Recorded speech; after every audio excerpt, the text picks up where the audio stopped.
Bismillahirrahmanirrahim. Assalamualaikum warahmatullahi wabarakatuh. Saya Andisar. Salam K3. Mari kita belajar untuk memahami.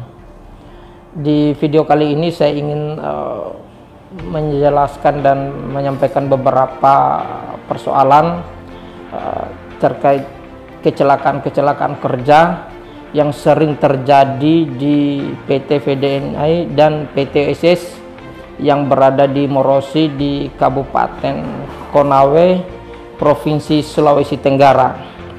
Nah, akhir-akhir ini sering terjadi suatu kecelakaan kerja yang terjadi di Virtu Dragon Nickel Industry maupun PT OSS. Nah, apa sih yang menyebabkan sehingga terjadinya suatu kecelakaan kerja yang ada di sana? Jadi yang pertama saya ingin sampaikan kepada teman-teman semua yang tentunya berada dan melihat kondisi yang terjadi di sana. Kita yang berada di Sulawesi Tenggara ini yang begitu banyak perusahaan-perusahaan tambang, pengolahan, smelter, apapun yang kemudian hadir di Sulawesi Tenggara ini. Yang pertama yang ingin saya sampaikan bahwa kecelakaan kerja yang sering terjadi itu karena PT VDNI dan PT OSS belum menerapkan SMK 3, Sistem Manajemen Keselamatan dan Kesehatan Kerja, sebagaimana yang diatur dalam Peraturan Pemerintah Nomor 50 Tahun 2012. Nah, beberapa akhir terakhir ini kami sampaikan kepada teman-teman Disnaker Provinsi Sulawesi Tenggara melalui Binwasnaker K3 bahwa di sana itu sering terjadi kecelakaan kerja, bahkan teman-teman sering melakukan aksi unjuk rasa melalui teman-teman AK3 Asosiasi Keselamatan dan Kesehatan Kerja. Nah, kami sempat menyampaikan di sana tentang terjadinya suatu kecelakaan kerja karena perusahaan itu seharusnya sudah menerapkan SMK 3 sesuai dengan Peraturan Pemerintah Nomor 50 Tahun 2012. Di dalam Peraturan Pemerintah Nomor 50 Tahun 2012 di pasal 5 itu jelas menyatakan bahwa perusahaan yang mempekerjakan 100 orang atau lebih, maka perusahaan itu wajib menerapkan SMK 3.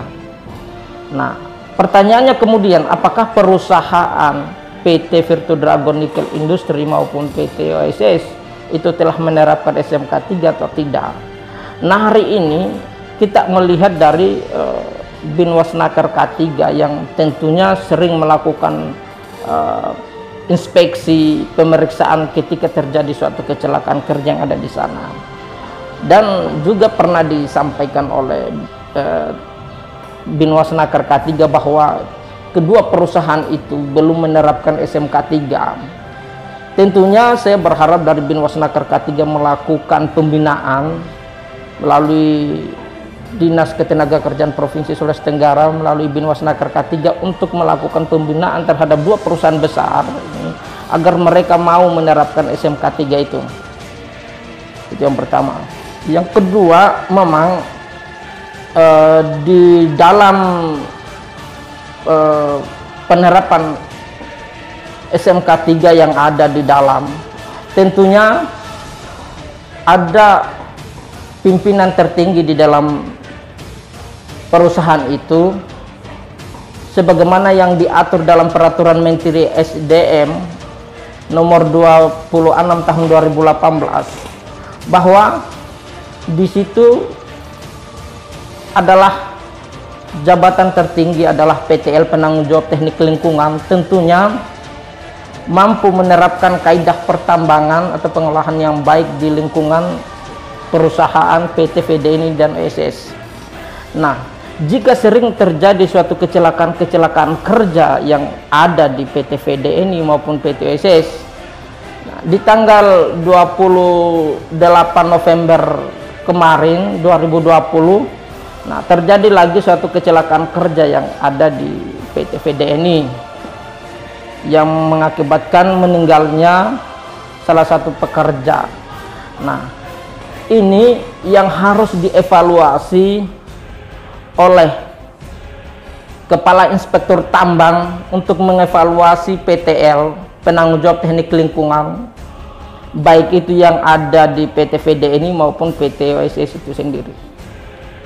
Nah, Kepala Inspektur Tambang maupun Kementerian, Menteri SDM dan Direktur Jenderal harus mengevaluasi dan mengganti PTL yang ada di PT VDNI maupun PT OSS, karena sering terjadi suatu kecelakaan kerja yang ada di sana yang mungkin tidak mampu dikontrol oleh PTL-nya, sehingga perlu kiranya Kepala Inspektur Tambang untuk mengevaluasi dan mengganti PTL itu sendiri. Mungkin itu yang ingin saya sampaikan di dalam video ini. Harapan saya, terapkan Undang-Undang Nomor 1 Tahun 1970 tentang keselamatan kerja yang ada di dua perusahaan ini. Kemudian perusahaan ini harus menerapkan peraturan pemerintah Nomor 50 Tahun 2012 tentang penerapan SMK 3 Sistem Manajemen Keselamatan dan Kesehatan Kerja. Mungkin itu yang bisa saya sampaikan dengan ucapan Assalamualaikum warahmatullahi wabarakatuh.